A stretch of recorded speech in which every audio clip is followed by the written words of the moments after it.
Have you ever had this thing where you wake up, early in the morning when nobody else is awake and you start pondering possibilities? Where you start pondering like, okay, and some of those possibilities are about what you need to change in your life and that sort of thing. But then some of them start to expand into how it really could be. Like, and you think you're dreaming, but you get the sense that it could actually be real. What I'd like to invite you to is the possibility that if we choose it, living that way could actually be real. You've been manipulated into believing that there is some other version of you that is better, more lovable, that there's some other version of you that's able to produce in a more effective way. And notice I used the word manipulation. It wasn't by accident. You have been convinced fundamentally that you as you are the problem. Well, while the world convinces you of that, I'm here to tell you that you as you are is the solution. That you as you are is the solution. Because every single one of you in this room represents an infinite potential and a possibility that I can't even quantify in words. A good book is only ever a book that you're reading at the right moment. And the right moment is going to be a bizarre confluence of needs and also a readiness to grow in a certain direction. I mean, there are moments in our life where somebody will tell you something and you're, in inverted commas, not ready to hear it.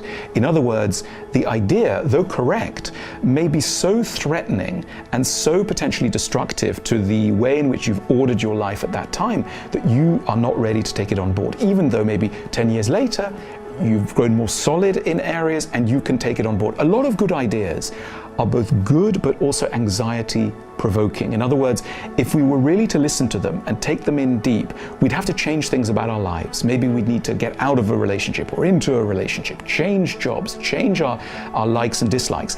And sometimes we're not ready to make those intellectual kind of transitions. And so we need to block our ears.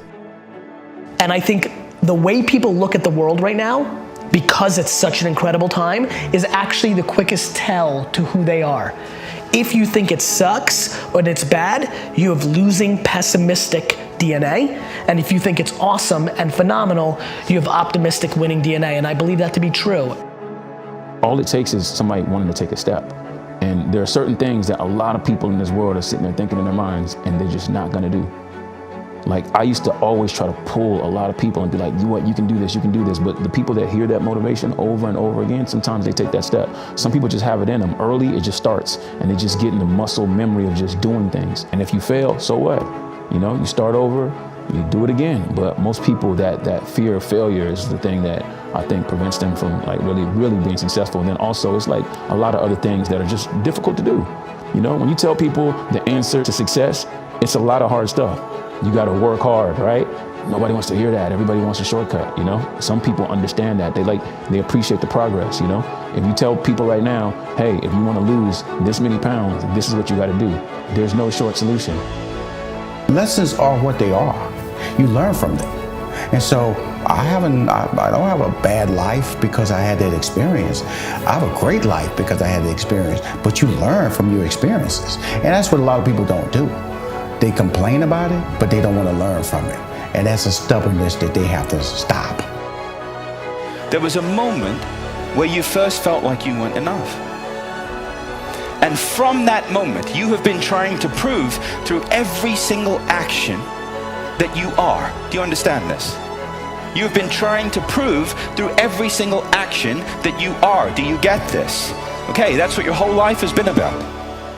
That's what your whole life has been. That's why anxiety and depression is at an all-time high. And that's why suicide is upticking at a rate that's just startling. People just don't know any other way other than to end their lives. Well, how about we don't end our life? How about we just end our suffering? How about we just end our suffering? How about we find a way to finally be at peace in who we are so we're not anxious about a future that has yet to come into existence? How about that?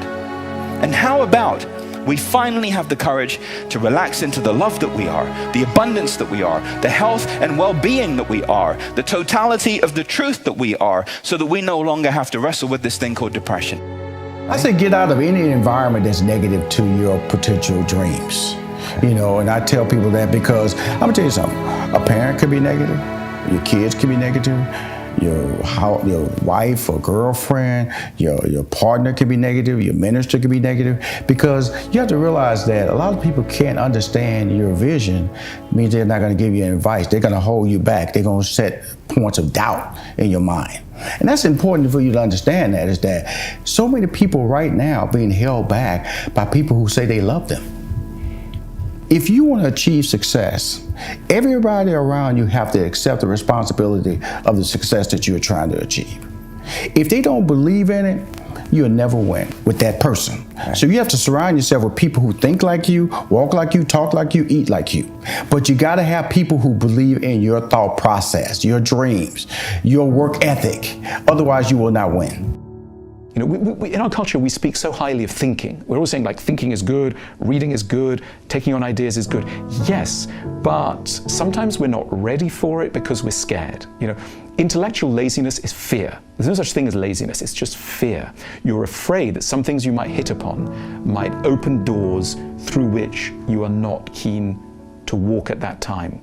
And so when people, you know, sometimes they're in a mood when all they can do is check Twitter and look out of the window and not focus in on themselves in any way, and they need to be distracted. It's frequently because there's an insight that they are resisting. And I think we can be generous towards that need to resist it. Like, maybe that insight is too big. They can't think about it. What if you could engage fully with all of reality and realize that part of the gift that you are is to take this reality that we have that's like this thing that everybody aligns and agrees with, that everybody's decided is real, and that our job and our possibility and our capacity is to make it more like this. You're gonna only be so pretty. You're only gonna be so smart. There's things that are gonna be natural, and then there's things that you can actually control. I do believe, and I don't know if I'm right or wrong, I don't, but I do believe that work ethic is a taught behavior. It's something you do have more control over. You know, I worked every Saturday of my 20s. And I talk to 20-year-old entrepreneurs every single day. Lately, I've been saying to them, this Saturday, you're gonna have more time off than I've had in my entire 20s on a Saturday. So before you tell me how you're gonna be bigger than me, start thinking about what you're actually doing. You know, when you're chiseling on a rock, you know, you could chisel for a long time, and you could chisel 100 times, 200 times, 300 times, and it won't break. And then when you get to 5,000 times, it finally breaks. But all the work that you did is what made it break. And that's the key right there, because people allow other people's limitation and vision to be introduced into their dreams will alter the course. That negative message to creep into your dream, it will slow it down or it can alter the direction. That's why people are sitting at home, not happy, working in jobs, they're not happy. And then guess what?